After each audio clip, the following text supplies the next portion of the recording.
এখানকার এমপির রত্ন। ইয়ার হাত ধরে দাও। এই, যা বলেছো বলেছো, আর ওরকম কথা একদম মুখে আনবে না।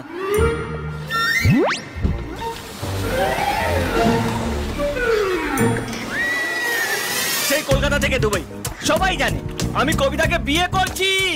কবিতা হলো আমার হবু বউ।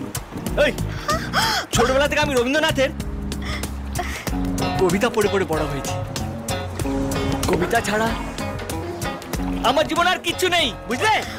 এই কথাটা তো ঘরে বসেই বলতে পারতো, এত দূরে এসে বলার কি আছে? হ্যাঁ, ও ছক আছে। তুমি হলো একটা ছি ছি ছি।